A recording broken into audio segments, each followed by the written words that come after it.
নমস্কার, রমা স্টাইল কিচেনে সবাইকে অনেক অনেক স্বাগত।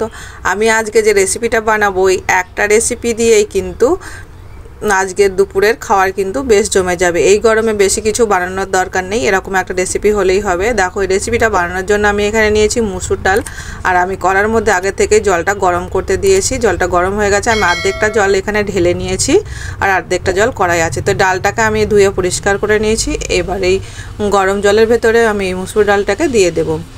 মুসুর ডালটাকে দিয়ে আমি এখানে একটা ঢাকা দিয়ে এটাকে আমি সিদ্ধ হতে দেব। এই গরমে বেশি কিছু রান্না করতে আমাদের ভালো লাগে না, তো একটা রেসিপি হলেই খাওয়া হয়ে যাবে। এখানে দেখো, নিয়েছি আমি একটা কাঁচা আম, আর নিয়েছি আমি সজনের ডাঁটা, আর কটা কাঁচা লঙ্কা চেরা। এবার আমি এই চেরা কাঁচা লঙ্কাটা ডালটা সিদ্ধ হতে দিয়েছি, সেই ডালের ভেতর দিয়ে দেবো। আর দিয়ে দিচ্ছি এখানে আমি পরিমাণ মতো লবণ। আর আমি গরম জলটা বেশি করে রেখেছি, যাতে যখন ডালটার জলটা কম হয়ে যাবে সেই গরম জলটাই ডালের ভিতর দিয়ে দেবো। আর এই গরম জলটা দিয়ে আমি ডালটাকে বানাবো বা এই রান্নাটা আমি করব। ডালটা দেখো এখানে ভালোভাবে সিদ্ধ হয়ে গেছে, আর আমি এটাকে একটু ভালো করে আমি হাতা দিয়ে একটুখানি ম্যাশ করে দিয়েছি, যাতে এটা ভালোভাবে গলে যায়। তো এবার যে আমি সরষের ডাঁটাটা ছাড়িয়ে কেটে ধুয়ে পরিষ্কার করে রেখেছিলাম, সেই ডাঁটাটাকে এই ডালের ভেতর, সিদ্ধ ডালের ভেতর দিয়ে দিলাম। এবার ডাঁটাটাকেও আমি ভালো করে ডালের সঙ্গে সিদ্ধ করে নেবো। এখানে পরিমাণ মতো আমি জল দিয়ে দিয়েছি, এবার ভালো করে ঢাকা দিয়ে দিলাম। তো এবার ঢাকাটা খুলে আমি দেখে নেব ডাঁটাটা কতটা কি সিদ্ধ হয়েছে, কারণ এটা আমি গরম জল ব্যবহার করেছি, আর তার জন্য এটা তাড়াতাড়ি সিদ্ধ হয়ে যাবে, আর ডালটা খেতে কিন্তু এটা টেস্টিও হবে। তো সজনে ডাঁটাটা এখানে দেখো, তোমাদের ভালো করে দেখাচ্ছে, এখানে কিন্তু পরিমাণ মতো সিদ্ধ হয়ে গেছে। আর একদম অতিরিক্ত গলে গেলে কিন্তু এই রেসিপিতে এই ডাঁটাটা ভালো লাগবে না। তো এবার আমি এখানে ডাঁটাটা সিদ্ধ হয়ে গেছে, ডালও সিদ্ধ হয়ে গেছে। এবার ঢাকা দিয়ে দিচ্ছি, আর গ্যাসটাকে আমি অফ করে রেখে দিচ্ছি কিছুক্ষণ, তাহলে আর একটু নরম হয়ে যাবে। এবার এদিকে আমি একটা কড়াই বসিয়ে দিয়েছি। কড়ার মধ্যে আমি দিয়ে দিচ্ছি এখানে সর্ষের তেল, আর তেলটা গরম হলে আমি দিয়ে দেব শুকনো লঙ্কা, তেজপাতা, আর দিয়ে দেব একটু সর্ষে ফোড়ন, 5 ফোড়ন। ফোড়নটা দেওয়ার পরে ফোড়নটা ভালোভাবে ভাজা হয়ে গেলে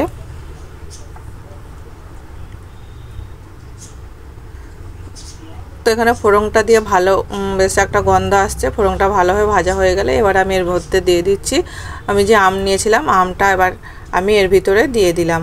আর দিয়ে দিলাম সামান্য একটু লবণ আর সামান্য একটু হলুদ দিয়ে এবার এটাকে আমটাকে নাড়াচাড়া করে আমি একটু ভেজে নেব। এটাকে একটু ঢাকা দিয়ে দেবো, তাহলে আমটা নরম হয়ে যাবে আর তাড়াতাড়ি ভালোভাবে এটা ভাজা হয়ে যাবে। আর এই রেসিপিটা কিন্তু এই গরমের সময় দারুণ লাগে, অন্য কোনো রেসিপির আর দরকার নেই। এই একটাই রেসিপি বা একটাই রান্না দিয়ে কিন্তু বেশ ভালোভাবে ভাত খাওয়া হয়ে যাবে। দেখো, আমগুলো ভাজাও হয়ে গেছে আর আমগুলো বেশ নরম হয়ে গেছে। এবার আমি যে ডালটা সিদ্ধ করে রেখেছিলাম, সিদ্ধ করে রাখা ডালটা এবার আমি ঢেলে দিলাম, যেটাকে ভালো করে নাড়াচাড়া করে নেব। আর আমি যে গরম জলটা বানিয়ে রেখেছিলাম, সেই গরম জল থেকে কিছুটা পরিমাণ গরম জল আমি এতে দিয়ে দেব, তাহলে আমটাও আরেকটু ভালোভাবে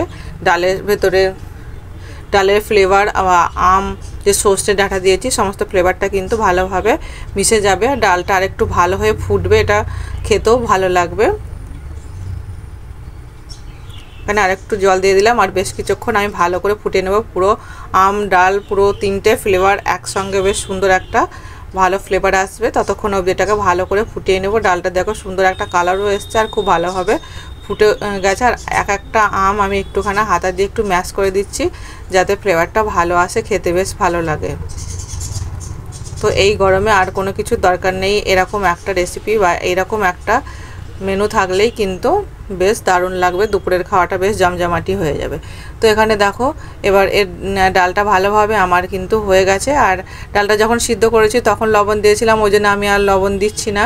এবারে আমি দিয়ে দিলাম এখানে একটু স্বাদ অনুসারে চিনি দিয়ে দিলাম, আর হলুদটা আমি যখন আমটা ভাজছিলাম তখনই দিয়ে দিয়েছি, তার জন্য আর আমি হলুদ দিইনি। তো একটুখানি চিনি দিলে এই ডালের স্বাদটা কিন্তু আরও বেশি ভালো হয়, খেতে বেশ ভালো লাগে। তো কিন্তু এবার রেডি হয়ে গেল আজকের আমাদের মেনু, আম সজনের ডাল।